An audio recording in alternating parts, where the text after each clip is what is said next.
nhasi ndiri kuno kuHatfields. Guys, ndasara muyatsosvika muHatfields.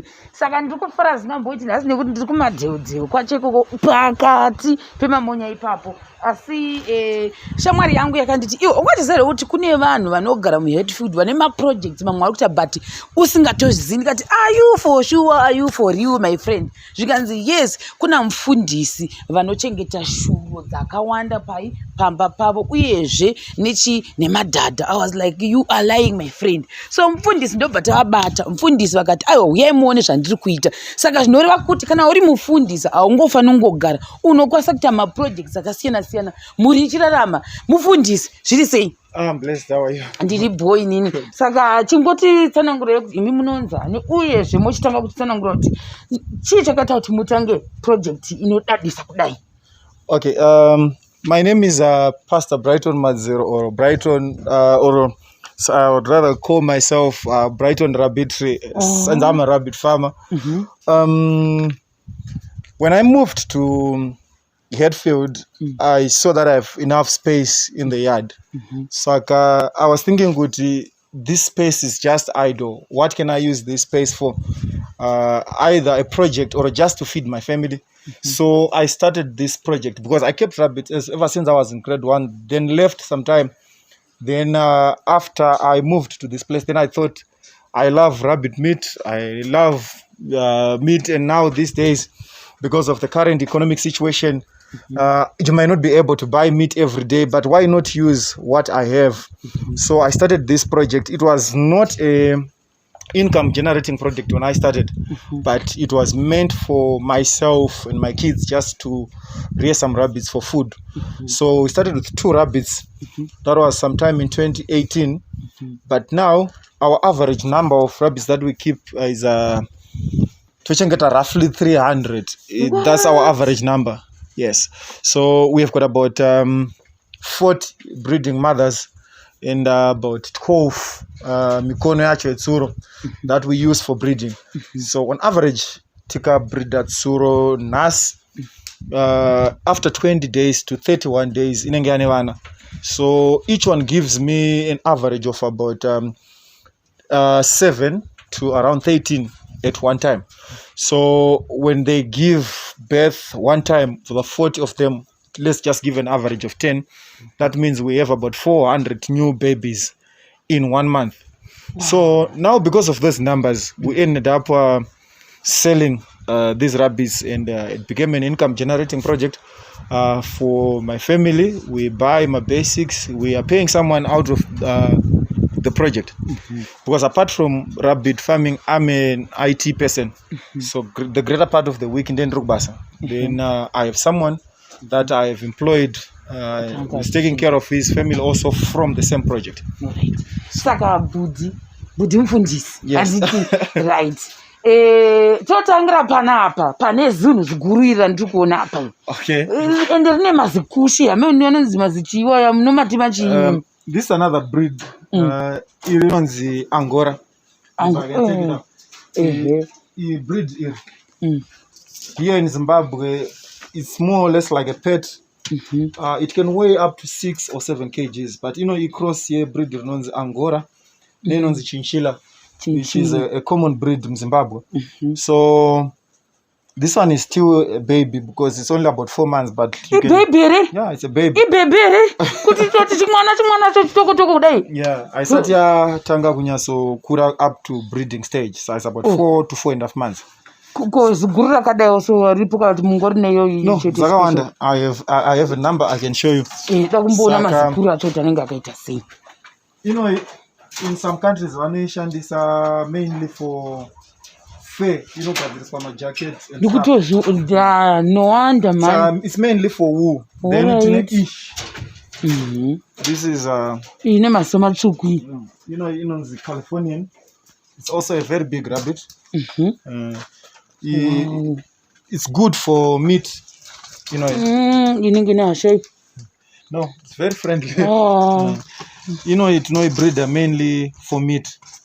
Saka a very good growth rate. Saka isusu kana tichida kuchengeta tsuro yenyama tinotsvaga tsuro inokurumbidza kusvika pa meat weight, so that atirambe tichifeeda tinopedzera taita loss. saka kuti tichengete tsuro nyama toda tsuro inokurumbidza kusvika pazera rekuti iende unodyiwa nyama. Saka iri breed iri tinorislaughter at 10 to 12 weeks inenge yasvika 2.5 to 3 kgs. Wow. Yes, saka it's a very good rabbit. Then iyoyo ine breed slaughter for nyama. Saka vaviri ava mukadzi nemurume. Yes, that's two breeder. When you came in, we were just breeding that rabbit. Right. Then the New Zealand white also a very huge rabbit. This so far on meat rabbit, this is my best. White, yeah, plain white with pink eyes. It's very good for meat. Inokurumbidza kusvika pa meat weight than any other rabbit. And also it's the fastest selling rabbit, and is not seven achifarira but no knock. Yeah, very easy to sell. Yes, non-stop breed. That's my breeding week. No breeder usually from the 5th up to the 15th. Then we have got this monster. You the same dondo. Yeah, you know the Flemish giant. So far, though, one of the biggest rabbits we have in the world. You know, Kura. Flemish giant can go up to 7 kgs. This one is about 5.2 kgs now. 5.2, 5.3 kgs. Wow. No weight yet. Saga, inotunonoke kukura because tsurombe. Saka kuna vanodawo tsuro vanoconsider size and vanofarirawo this type yetsuro ndo rimwe breed ratina tomboibatawo tozoibatirepi dziri harmless zvadzo tine rimwe breed rinonzi cinnamon ndo rinombova a bit. So this is the Flemish giant. Then tine breed rinonzi cinnamon rinokurawo as well. But it's when you look at the colors, they are pets, but it's also proving to have a very good growth rate. Saka, we are also doing it for nyama because I'll show you, like, the never know much over 2 months, but if I show you 2 months and how they have grown, the growth rate is surprising. Saka, you know, that's also in my genes aganaka kuti tinogona kuendesa ku nyama. Now this is only 2 months, which means within the next 2 weeks to 4 weeks it will be ready for breeding. Like as it is, in fact, personally I like this size because it tastes better. Saka the meat is soft, it's tender and very good, especially when you are braising it. So I find in the next 2 weeks or so nenge ava ready for kutiende kunyama. Then sorry. So mai wacho tatovatora tavaendesa for breeding vakabereka idzi saka vavane 4 weeks. So tinorumura from 4 weeks to 6 weeks. Saka idzonzi chistara dzisi cinnamon ndo cinnamon uyo cinnamon ko irapa Flemish giant again, but it's still growing. All right, zvakafanana. These two are Flemish giant. Then I'm a Californian atambotaura. Then panapa ndine dzandabva kurumura. Dzimwe dzacho dzakatotengwa because I think dzakaberekwa dziri 11.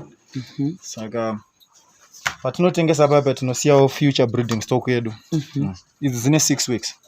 And you can see the size. The size of nyama isati. Each mwana it's only 6 weeks. Saka after about 4 weeks from now it will be ready for meat. Inenge havane overwhelming growth. Pane tema nonzi chi. Yeah, black. Ma cross. Let me take out one from this side. Because each nevana vari vadiki, so let me look for one on this side. Sana zvidoko hacho zvipai. Tine ma boxes like I think panapa they are more visible.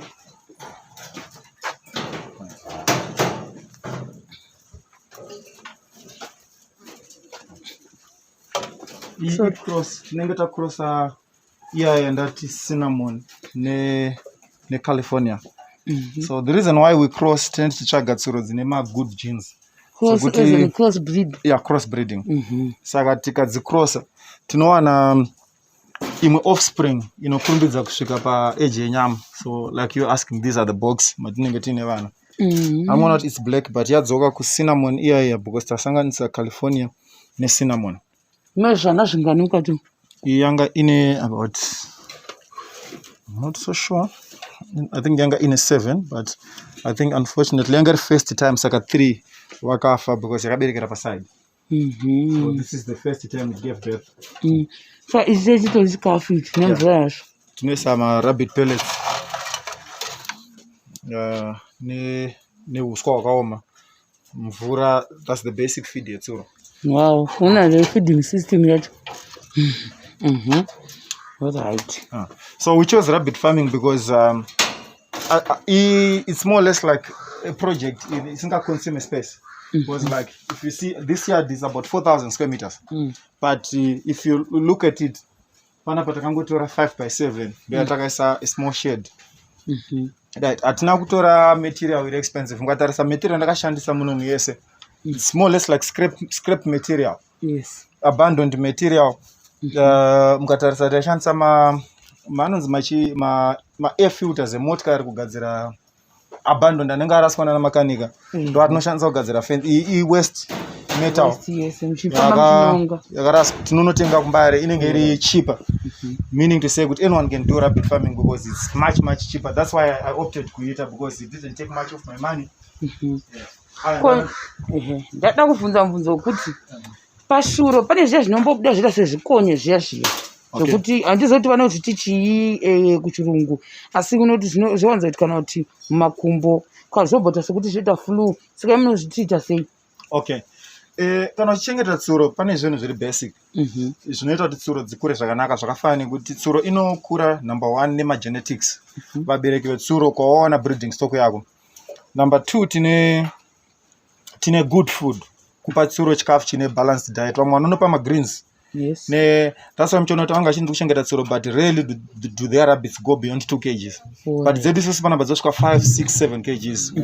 They go that much. Yes. So the difference now is when someone achita rabbit farming, obva akanganwa the third and most important thing chinonzi hygiene. Yes. Mukatarisa makeji edu, they are self-cleaning. Which means kuti waste yetsuro yese inodona pasi. Saka nhoko dzose idzi zvese even urine zvese zvingoenda muzasi. Then we always clean, we always sweep. Itori waste yatomanyuwa kai. Yatomanyuwa. So you waste in there nasi. Mozotsvaira tinotsvaira every morning tichibvisa. Saka macages anogara ari clean. So kana ari clean hatina challenge yezvirwere yakanyanya. Saka chinokonzeresa kudaro inyaya yekuti vanhu vanenge vachingochengetawo tsuro vasina knowledge. But these days knowledge is everywhere. We read, we make sure kuti ta clean mafeeders edu tisati every time munoiswa mvura. Ndakamboisa that drinking system yekuti iri automated. But ndakanota kuti it's very difficult for me to clean my pipe, so I decided to go the traditional and old school. Tindinoshandisa an ordinary. This thing costs 50 cents kumbari. Then you always wash it. Saka unogara uchizvicleana wega uchiisa mvura yakachena. So zvitoko munozozvifidhira makaita umumu. Nokuti sesa zvogona kusvetukira. Saka tichitira kuti plus chinenge chine space. Toida kuti dzese dzidye zviri balanced. Tikatora feeder diki, imwe inoguta imwe inosara ine nzara. So this is generally how we are keeping them. Like this one is a mother. Nevana vacho I think they are roughly 18 days. 18-19 days thereabout. So pane yandaona iyi nemavara chii chakaitika apa pane idzidzi? Okay, pane isho namutora yekuti kana tichitsvaga majeans akanaka unokurosa tsuro. Anozoita zvimwe apart from kuti pane good laterite, angobuda mamwe makarazi anenge akangonaka. Apa takakurosa pane inonzi New Zealand black ne New Zealand white. Yes. Saka panenge pakubuda maspots from the father and maspots from the mother. Alright. Saka that's Crossbreed. a crossbreed. It's not a pure breed. Yakada kufanana neish ine cinnamon ne yeah. Tine rimwe breed rakadai so rine 2 colors rinonzi Dutch, but i crossbreed. I see pure makala tinenge tacrossa. Then pakuberekwa kwadzo tinoburitsa macolors akasangana. Saka pandikona kuti apa amene kuti ndizvo here zvandaobserve department rento rine macrossbreed. Pana pa macrossbreed. Uku kune chi uku kunoku ndine macross as well. Cross futi kunoku Mukatarisa ava vanhu vakaberekwa namai one but vakasiyana colors. Muri kuona mune brown, mune white, there is grey. Yes. Meaning to say it's a cross. Or a cross. You know, it's a cross, but it looks like a pure cinnamon. But younger iri cross. That's why ndakaisa pana. Ko iri ziguru iri rivazipusha yaya. Iyi chimwana ichi. That breed zvandakuburitsa nchiti rinokura rere. Rinonzi Angora. Saka this one ndiye muna I think it was end of January ndoka yakaberekwa tsuro iyoyi. Saka ndakatarisa ndikaona kuti itsuro ine good growth rate ndo dzandinotora dzimwe dzacho ndichichengeta ndichisa paside for breeding yangu. Then it's my pure breeds, but these are mothers in waiting. Saka the breed they will give birth this one in about 2 weeks to come. Alright. Woitori nenhumbu. Yeah. Ko ichi chimbotiradza kuti munongo yasei futi apapa. Okay. Panapa we use this is our digital scale. Right, so we just use a simple bag. Alright. To weigh. Chichangane bag chaicho. Yeah. Alright. Azvimbodi complication yes. Yeah, we use what is available. Ndinoda kuona iri nemazikushe riya. Alright. This one is still a baby. Wow.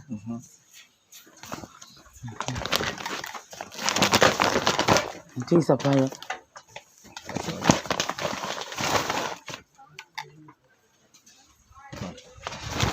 So we find out with this is almost 2.6 kgs and it's less than 3 months. Wow. So my kgs are tinomasvitsa by giving them good food. Like making sure tsuro dzedu dzawana chikafu chakanaka chiri balanced diet. Vanhu vakawanda vanoti tsuro dzakachipa kuchengeta because they want to feed vanoda kudzipa macabbage, mashizha, masora, but really you do find sora rine protein. Sora rakawanda rinenge rine inonzi rinenge rine mavitamins kunyanya, mainly that's what we get mainly kuma greens. Then very few types yemasora anenge aine protein. Now it takes munhu ane knowledge kuti agoziva kuti asora randiri kupa iri rine protein rine chi. But ukatenga mapellets it's simple diet iri balanced because vakagadzira vanenge vatogadzira specifically mapellets ari etsuro vobva vaisa manutrients ese anotarisirwa nditsuro inenge inawo.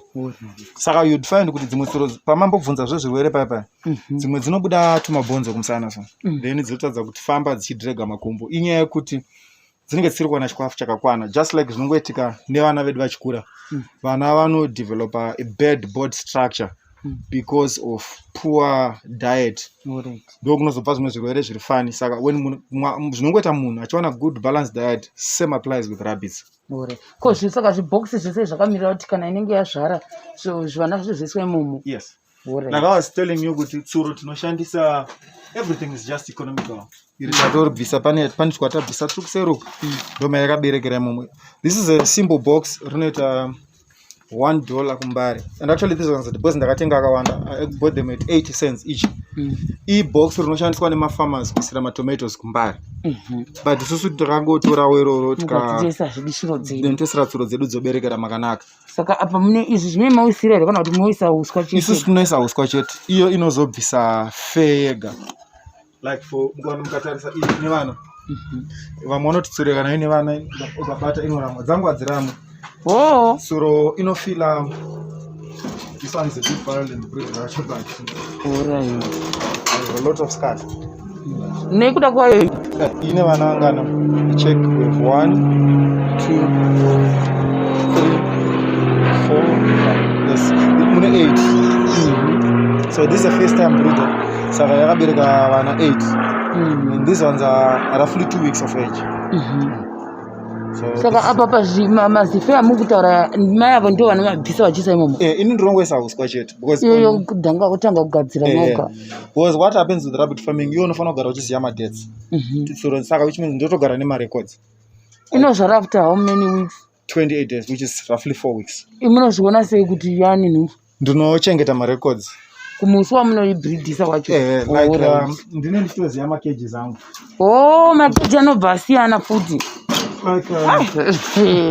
zvingoda mabhuku I numbered my cages from that's my cage number 1 saka I know based on that kuti number 1 iri number 7 then uko ya number 17 saka ndinoti ndikabreeda tsuro ndinonyora pasi kuti cage number 17 then ndobva ndanyora zita ramai vacho nemukono wandakashandisa kuavoid inbreeding because inbreeding kutora tsuro ndoibreeda kana kuti zvakaita sedzidzi dzakaberekwa pamuchetedzi saka in future handifaniri kuzodzibreed ndofanira kuisa a different bloodline kana dzazokura inbreeding inoita kuti inocompromise magenes etsuro ine machallenges akawandisa is another topic itoro different saka we try to avoid inbreeding saka for that reason now we have to keep marecords etsuro dzedu tichiziva kuti iyo tsuro iyo yakabereka musi wakati mukono watakashandisa ndeupi mukatarisa panapa ndambotaura ndine inonzi California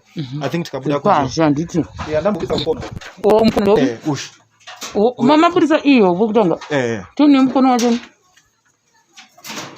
dzakatasi dzakafanana techingongwa zvine chete uyu mukono weCalifornia this is my first breeder remukono weCalifornia iyo ifemale yandasiya mukati so mukatarisa manje what differs with other people is munhu anenge aine mukono wani mukono waniwo ndo unobreeda dzese dzimwe dzinozokura anongodzosera ipapo mukatarisa panapa uyu mumwe mukono now this is different blood kwakabva uyu nekwakabva uyu zvakatosiyana because avoid inbreeding this is the third one on the same breed because I'm kind of specializing in California New Zealand white because I'm more into meat rabbits saka vatasa kunoku itongoro section yandakaisa mawhites specifically saka like what I was telling you kuti iri breed rewhite rinokurumbidza kukura because these ones are only just about 2 months but you can check this out they are almost ready but for myself like I told you ndoda kudya tender 2 months like this dzonga dzavaredi saka mugona yakura to this size noitengesa roughly $15 each whereas munhu achengeta huku inodya more than tsuro anenge achitengesa $86 after uyu mukono futi ndiwe panapa but I just loved my jeans then vatatanga kuchengeta tinotengesa size iri dzatinoita bva kurumura these ones atisati tarumura dzichiri diki tinotengesa ma6 weeks tinotengesa $10 one 6 weeks inenge isati yadya so kana tara 6 weeks we are looking at this side